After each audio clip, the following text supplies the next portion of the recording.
રાધનપુર ખાતે ગૌ માતાને રાષ્ટ્રીય માતા જાહેર કરવાની માંગ સાથે જન આક્રોશ રેલી યોજાઈ। આ જન આક્રોશ રેલીમાં સંતો અને ગૌ ભક્તો મોટી સંખ્યામાં જોડાયા। સાથે જ શહેરના વિવિધ સ્થળોમાંથી પસાર થયેલી આ જન આક્રોશ રેલીમાં ગૌ રક્ષા અને ગૌ સન્માનને લઈને સૂત્રોચ્ચારો પણ કરવામાં આવ્યા। સાથે જ કલેક્ટર કચેરીએ આવેદનપત્ર આપવામાં આવ્યું કે ગૌ માતાને રાષ્ટ્રીય માતા જાહેર કરવામાં આવે। નમસ્કાર, તમે જોઈ રહ્યા છો ગુજરાત પ્લસ ન્યૂઝ અને હું છું મમલ। તાઓ જોઈએ સમગ્ર મામલો। માતા જય ગોપાલ જય સોમનાથ। આજે અમે 7/5/2026 ના રોજ મામલતદાર કચેરીમાં પ્રાર્થના પત્ર રજૂ કરવા આવ્યા હતા। એનો મતલબ એ કે ગૌ માતાને રાષ્ટ્રમાતા જાહેર કરવામાં આવે અને સંપૂર્ણપણે ગૌ હત્યા બંધ કરવામાં આવે।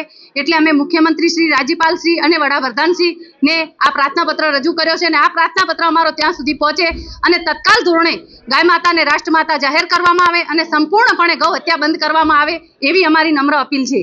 ભારતમાંથી ગૌ માતાની હત્યા બંધ થાય તથા ગૌ માતાને રાષ્ટ્રમાતા જાહેર કરવા આવે એના માટે સમગ્ર ભારતમાં 27 તારીખના રોજ એક મોટું આવેદનપત્ર આપીને એક અભિયાન ઉપાડવામાં આવેલું। આ સંદર્ભમાં ગુજરાતમાં 7 તારીખ નક્કી કરવામાં આવેલી। આજે રાધનપુર નગરમાંથી મોટી સંખ્યામાં લોકો ગૌ માતાને રાષ્ટ્રમાતા જાહેર થાય તથા ગૌ માતાની હત્યા બંધ થાય એના માટે કલેક્ટરશ્રીને, પ્રાંત કલેક્ટરશ્રીને પ્રાર્થના પત્ર સુપ્રત કર્યું છે।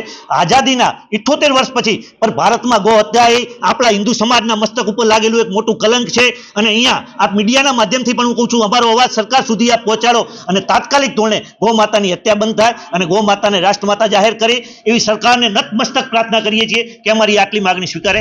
ગૌ માતાને રાષ્ટ્રીય માતા જાહેર કરવાની વાતને લઈને તમે શું વિચારો છો? કોમેન્ટ કરીને એમને જરૂરથી જણાવજો। અત્યાર માટે બસ આટલું જ। ધન્યવાદ।